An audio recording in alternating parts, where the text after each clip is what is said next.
Hey everyone, how's it going?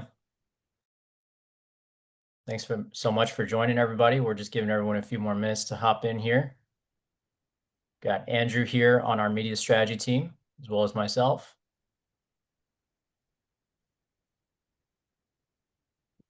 Let's see where we're at. All right, we got a good amount of folks coming in.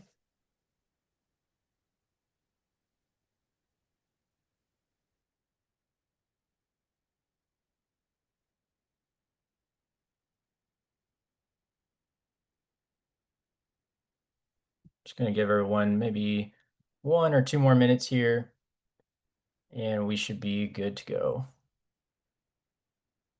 If this is your first time joining us here with Northbeam, happy to have you. Thanks so much for being here. For those who couldn't make it, we'll send the recording after this webinar has concluded, but thanks so much for joining us live today. Got some interesting stuff to dive into. Yeah, go ahead and send in the chat where y'all are joining us from, and we're happy to get into it.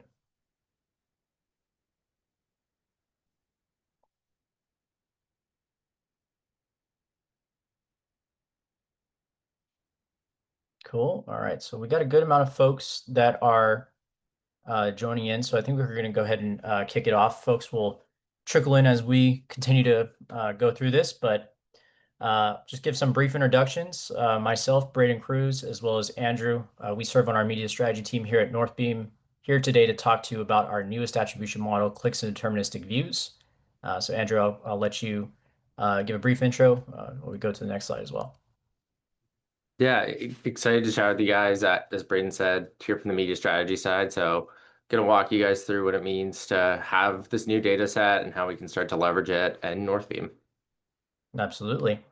With that being said, we're going to go ahead and dive right into it. So Northbeam, who we are, for those who are new, we are your marketing intelligence platform for profitable growth. So what that means is a few things: real-time multi-touch attribution. We also know what ads you need to iterate on, what you need to pause, where your performance is being driven from every stage of the funnel. Lastly, we have machine learning powered incremental lift, and we are soon going to be launching more around that, so stay tuned. But yeah, that's who we are in a nutshell. And today we're going to talk about clicks and deterministic views. We're going to cover what the measurement gap is today, what CDV is, how it works, reading some results. We're going to do a live demo as well to show you how this new attribution model is solving for some of the challenges that folks out there are experiencing for today. Why this matters and why now? Platforms are right now struggling to show efficacy in a true clicks-only environment, right? There's a lot of channels right now that have a lot more view-through components to them. And so with clicks and deterministic views, what we're looking to do is we're looking to show that efficacy on that top of funnel investment. And we're going to get into exactly how we're doing that. But what we're bringing to the table here is pretty revolutionary, pretty bleeding edge to the industry as a whole. And I'll go forward. So what is CDV? CDV and what it stands for, clicks and deterministic views. It adds verified platform view events to the clicks only baseline via our first party pixel in order matching. So that's a lot of jargon there, but what it means simply is leveraging our partnerships with these ad platforms, we've been able to ingest verified view data that's allowed us to now do deterministic attribution to view through conversions, whereas prior this was modeled. Now it's no longer modeled. Deterministic view through impressions tied to conversions are verified, not modeled like I just said. Outcome, what happens ultimately is upper funnel visibility, smarter allocation, cross-publisher clarity, and reconciled to real orders. So now you're able to use this data to make effective decision-making on previously misunderstood channels, misunderstood campaigns, campaigns that, again, just struggle to show efficacy from a clicks-only lens is now going to have a new way to view this data and a new way to make decisions off of it. So what you previously unable to scale, you're now going to be able to scale in this new world. So there's a little bit of logic behind how this works here. And I'll take a moment just so we can review this. But at a high level, we ingest spend, the events, the orders. Northbeam's attribution is done on top of that. And ultimately, what that aggregates to is a dashboard where you can see comprehensive credit across all your platforms and channels. I'll go ahead and move forward here. So deterministic versus probabilistic. This is where we're getting into what we previously were doing, what was previously possible, and now where we're going in the future. Andrew, I'll let you maybe speak to this a little bit further. Awesome. Yeah, so kind of walking through what is the difference between deterministic versus probabilistic. So deterministic is the newer data set that we've gotten access to, and it allows us to provide a one-to-one match between user impressions and conversions. Similar to what we're seeing on a click-based data set, it's factual, it's concrete, and we know based on verified identifiers that these views took place and they were tied to a conversion at the end of the day. Probabilistic, on the other hand, doesn't actually provide that one-to-one match. Instead, it uses modeling to estimate the likelihood of impact from any one single view, ad, or campaign. It is really useful when we don't have access to that user level impression data, but the results are estimates rather than actual absolutes. So deterministic is going to be a little bit better for that, again, factual black and white data. Absolutely. Cool. We'll go ahead and move forward here. So eligibility rules at a glance. This is going to cover what we count as a view in the participating platforms. So the first thing to highlight is clicks still count. Valid first-party clicks retain their share of credit alongside verified views. We do dedupe the clicks and view data. So rapid click-through view plus click pairs are deduplicated within 30 seconds of each other. Andrew, you want to speak a little bit more to that point just to clarify what we mean by that?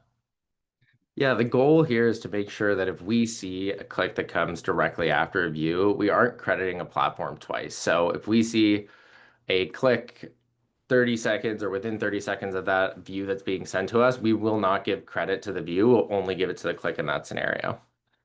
Absolutely. And then privacy thresholds. So low volume view touch points can be withheld to prevent identity exposure. So we're abiding by all the nuance there that is required. Attribution windows, the last day in your data set must have been at least 7 days ago for a full week of data. So those are some of the rules. And then scrolling forward to credit philosophy. So it is additive, not adversarial. CDV builds upon what we already have with clicks only. Verified views just adds the missing context we previously didn't have. View priority, paid clicks and eligible paid views take precedence over non-paid touchpoints while ensuring they receive the right credit. Again, Andrew, I'll kick it over to you maybe for some additional words on that. Yeah, I think too, one of the biggest things is now we're able to see from a cross-publisher perspective. So not only do we get views from one single platform, but if we're seeing multiple, we're able to layer those into the journey and start to give credit across sort of the whole pool of views that led to a conversion. Great. And then cross-publisher journeys are supported, so credit can flow across platforms when the path allows it. So again, as Andrew just mentioned, with this new world that we're in, we're now able to see even more with the verified views that we're ingesting. So this is all just means good things for you at the end of the day when you're optimizing your campaigns. So going forward now, pass it off to you, Andrew, for this. Awesome. So let's talk about how this actually works in practice. So for clicks plus deterministic views, the first thing is we still are giving that sort of reallocation piece for those lower in the funnel events. So if we see a direct organic search, branded search, or email and SMS touch point, and we see another touch point, whether that's click or view, we are going to look to pull away from those lower in the funnel sources. For clicks in these journeys, we're always going to give even weighting to them. So always going to treat them the same way we would as we do right now. And then for views, essentially they start with even weighting, but based on the number of views sent from a single platform, we'll proportionally reduce the amount of credit that we see for any one single view. The goal here is to treat clicks and views a bit differently. So if a platform requires 5 views to help convert a user, we don't really want to value that the same as a click, and we want to proportionally decrease the amount of credit each individual view gets. The other piece to note here too is it helps us have some safeguards in place so that if a platform starts to send us a ton of views for a single conversion, we can make sure that they're not essentially flooding the end zone and taking the majority of the credit. On the right of the screen here, you can also see an example customer journey where someone starts with an app11 view. They end up seeing 2 other views on another platform.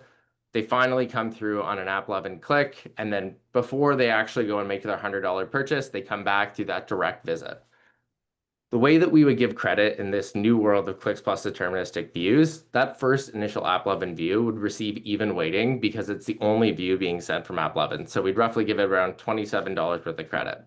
The two views that are coming from the second platform here, because there are multiple, we're going to proportionally reduce the amount of credit each individual view gets, and it's only going to see around $23 worth of credit. Finally, that app loving click, again, all clicks are going to receive even weighting. It will also receive that $27 worth of credit. And then the direct visit at the very bottom, our normal clicks only rules apply here where we're going to pull credit away and not going to give any value to it. Absolutely. Thanks for covering that, Andrew. We'll go to the next slide. Awesome. To talk through some of the view weighting here, again, I'll just kind of reiterate, clicks are always going to keep an even weighting. Views, as I said before, we're going to start with that even weighting, but as we see more views added to the overall customer journey from any one single platform, we proportionally reduce it.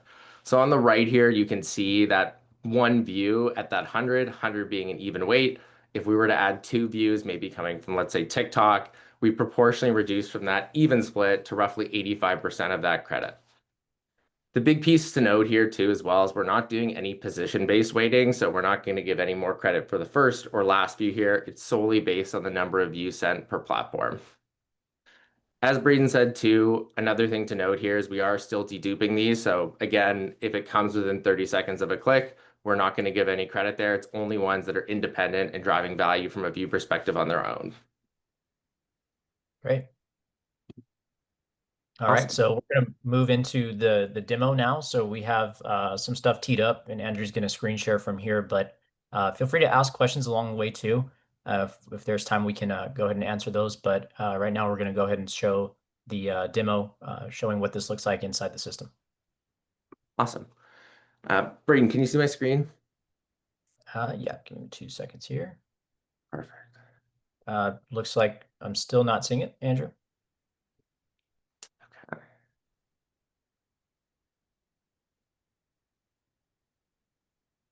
Awesome. Sorry, let me try this again. Yeah, we can. Looks like we can see it. Jack says. Okay. There we go. Awesome. So Great. first thing here, I'm actually going to call out when we're looking at, again, this is real customer data. We're just anonymizing it so that we can show you guys. But the first thing that I'll call out here in the top right of any one of the pages within Northbeam, we've always had this last processed toggle here. If we hover over it, now you'll see a brand new set of indications, and this is going to show you which data sets are connected for our deterministic views. So these are the ones that we are getting that view level data from each of these individual platforms. You can also see the last time we updated and retrieved that data. So first, just walking through what this looks like in our model comparison page, which you can always find on the top right here under a little hamburger menu. Just comparing from our clicks only to our clicks plus deterministic views attribution models and taking a look at which sources we see get some lift as we add those factual views in and which ones are likely going to see a little bit of credit pulled away from it. So first here at the top, you can see Facebook, Snapchat, Pinterest, and TikTok, all sources that this customer has connected for deterministic views. And you can start to see that we're actually seeing quite a bit more credit when we start to value views as part of the journey. The first one here, Facebook, seeing roughly a 46% lift, so roughly 175K in total revenue being added there when we start to bring those views into the mix.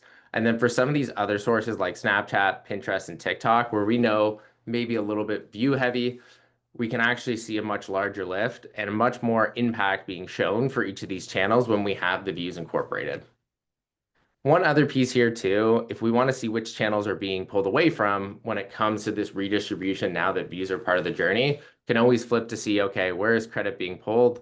And you can actually see here, one of the first buckets is our unattributed revenue. One of the benefits of our clicks plus deterministic views is if we didn't have click-based touch points, it can help us fill some of that gap so that we can still see where the impact came from, even if there wasn't a click associated within a Northbeam world. Other ones here that are getting the most credit pulled away, you can see Google Ads, organic search, and our organic, which is going to be our direct traffic. Generally going to be the biggest ones. Again, a lot of this has to do with that logic from a clicks only perspective where we're pulling credit away.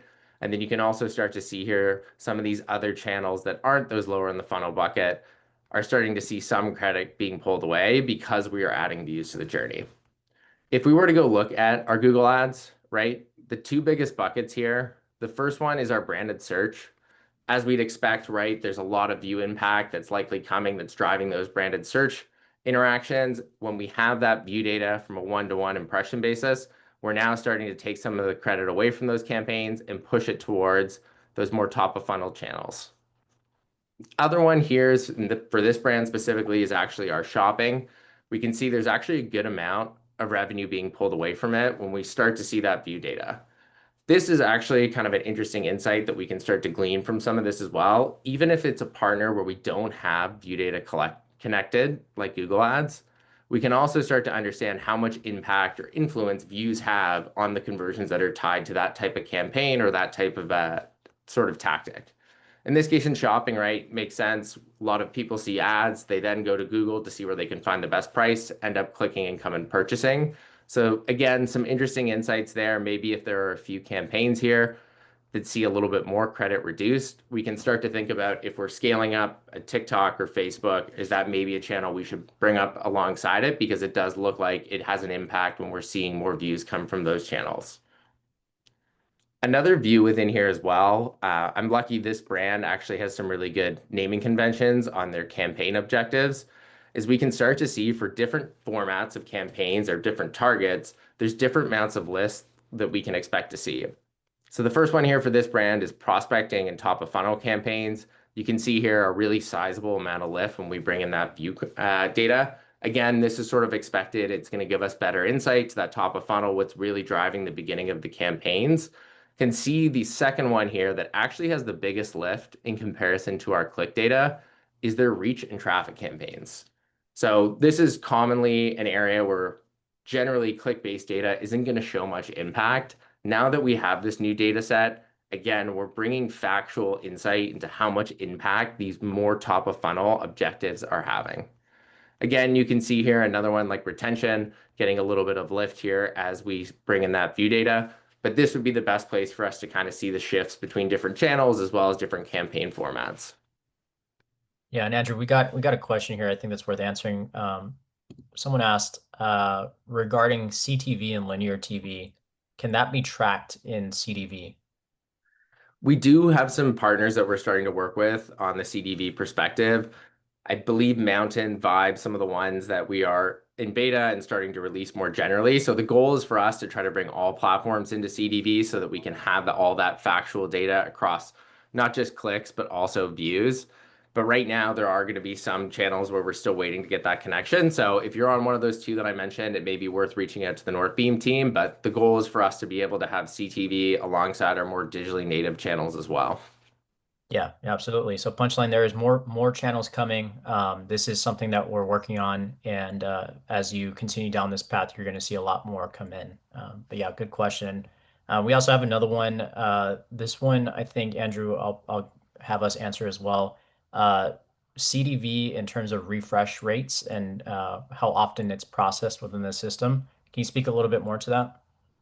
Yeah, happy to talk about that. So for CDV specifically, there may be a little bit of a difference in timing in comparison to our normal refresh cadence. And this is just due to the amount of times platforms are sending us this view data on a daily basis. Generally speaking, this is going to happen on a 24-hour cadence where we're going to be sent all of that view data so that we can start to look at it. So if you're ever wondering and you come in here and say, hey, 2 hours ago, Facebook refreshed, but maybe 14 hours ago we got view data, just know that those are two different pipelines. And some of that is dependent on how fast the platforms can send us this data so that we can go do that matching from an impression standpoint. Absolutely. Awesome. Awesome. So, Andrew, I think one other thing that's on top of mind for a lot of folks is like we have all this new data. We see these campaigns starting to show more in terms of revenue. How do I use this day to day if I'm, the media buyer, say, or if I'm even the more executive staff? What am I looking at in Northbeam that's going to show me how I can take advantage of this data?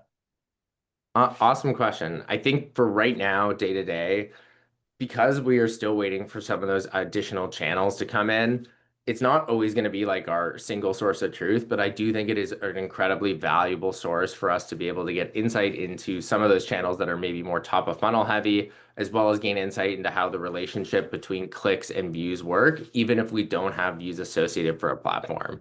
And I can kind of show here how I would be thinking about it from like an in-platform optimization standpoint.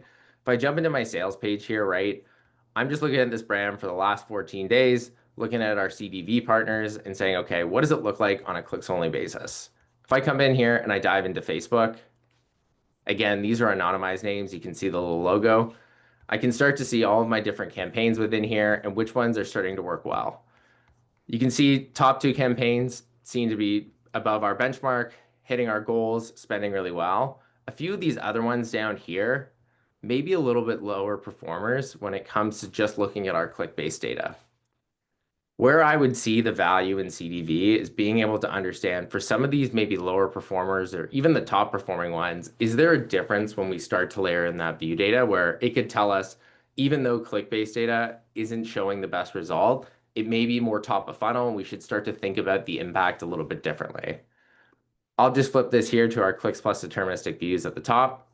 And now we can see our top performers in clicks only still doing really well when we layer in that view data. The impact here a little bit greater, but you can see here that 7K campaign that was, I believe, at a 0.22 before actually jumps up to above a 1x when we start to layer in that view data. And if we look at it from a LTV ROAS, so right, in this case, that would be roughly a 14-day attribution window, we can see that 1.16 jumps all the way up to a 1.72, which is the best of all of our campaigns that are running right now. The way to think about Yeah. this, right? Click is still going to be really helpful for those day-to-day decisions, but I'm starting to layer in my clicks plus deterministic views to see if there's some campaigns like this where maybe I'm missing some of my impact because they're a little bit more top of funnel, and if I can potentially continue to run them or make some adjustments to see if we can improve that overall efficiency. Yeah, Andrew, and you alluded to it a little bit right now, but would you also say that some of these campaigns, looking at LTV ROAS, the lift is really apparent, right, on longer time horizons? Like we refer to that as conversion lag, right? So maybe speak to that a little bit. Absolutely. So one of the really interesting insights that comes with view data, because Let me know if I lost you, Andrew. can you hear me? Okay. So one of the big things that comes from having this view data is we now get a new understanding of how long it takes for someone to convert, right? Click-based data, a lot of times those actions are driving conversions quickly because people are immediately coming to site. But we know when we're moving more top of funnel or trying to show some awareness, we can also know that there is a little bit longer lag between that initial touch point from a view perspective to when someone actually converts. So now that we have this new data set, I'll use another example here for TikTok.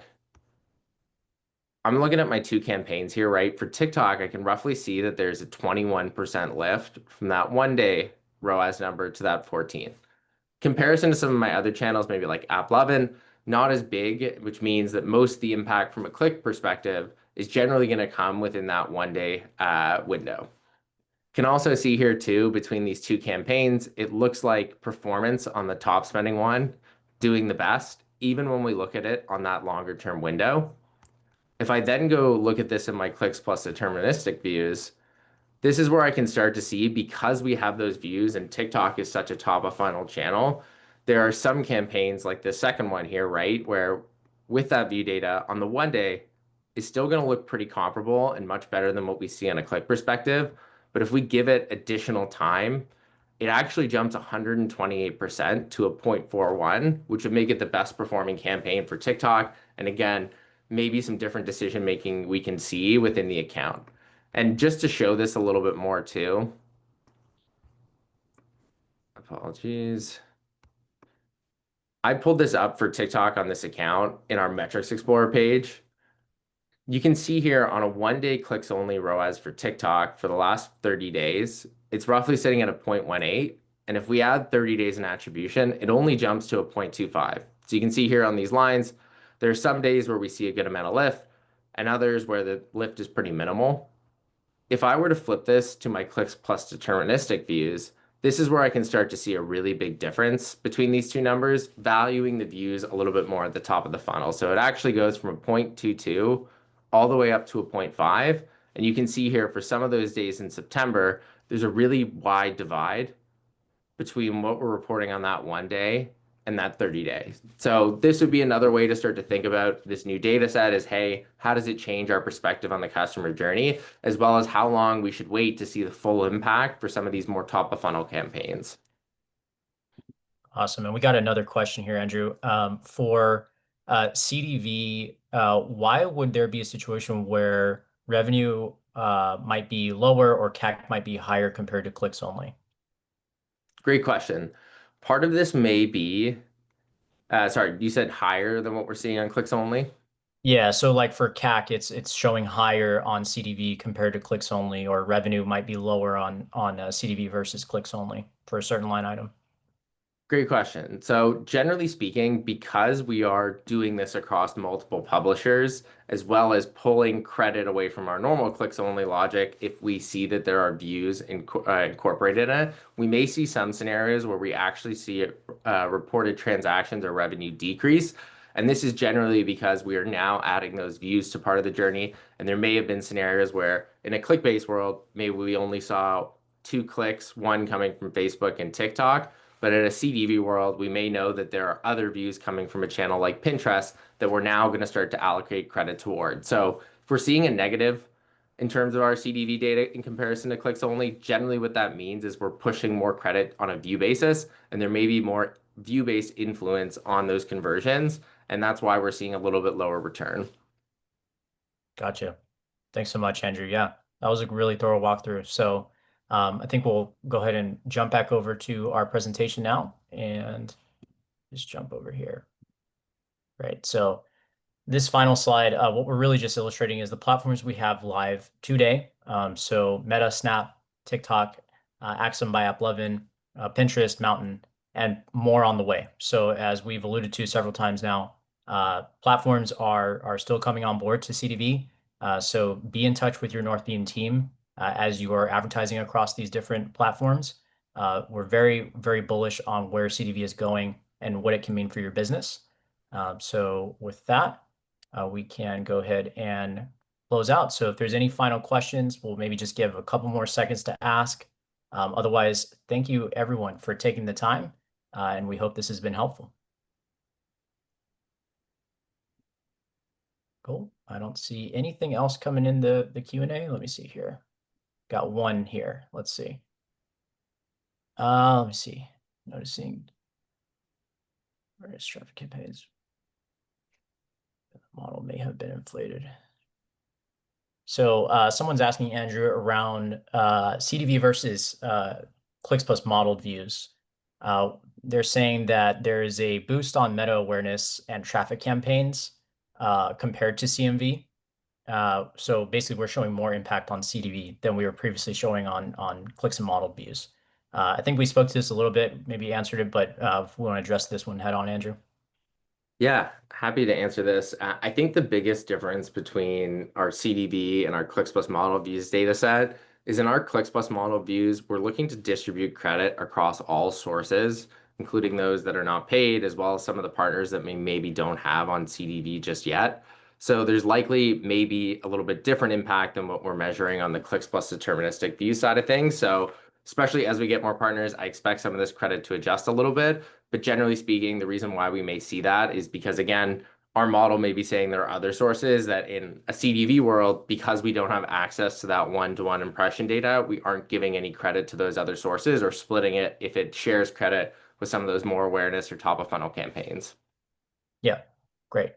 And someone asked too, in terms of like the platforms that have opted into CDV. Yeah, so these are the ones that are available today. In terms of like how you go about enabling this in your account, under settings, under model settings, you'll see the option to check off clicks and deterministic views. And then within that, you'll also see the relevant checkboxes for each platform. Once you do that, you'll see data rolling in about 48 hours. Reach out to us if you run into issues with any of that, but that's the process right now. Then we have one final question here as well. From a Pinterest perspective, I guess this individual is advertising on Pinterest. Will this CDV take time to normalize credit across the board, given what we're seeing so far, Andrew? Generally speaking, there will be a little bit of a normalization period because when we enable any one of our partners, right, there is some historical data that typically comes with it. But the more data we're getting passed back to us, I expect, especially for some of those longer term metrics like a 30-day ROAS or the ROAS lift, it may take some time for us to see a full impact or what we'd normally expect thereafter, just because we are only starting to see the data set early on. So generally say when we first get access to it, depending on the platform, we'll see some historical data, but as we move further from that date, the more accurate and kind of the reality we're going to see kind of thereafter. Yeah, absolutely. So I don't see any other questions here in the Q&A. If there are any left, please feel free to write them with the last few seconds we have here. But thank you again, everyone, for the time. And I'll just say as a call to action for everyone, please reach out to us to get this enabled. This is something you can enable today within your account, but if you need help with it at all, please reach out to your media strategist, your CSM, or reach out to our support team, and we'd be more than happy to help you set it up. So yeah, thanks again, everyone, for joining us today, and we hope to speak to you again soon. Thank you.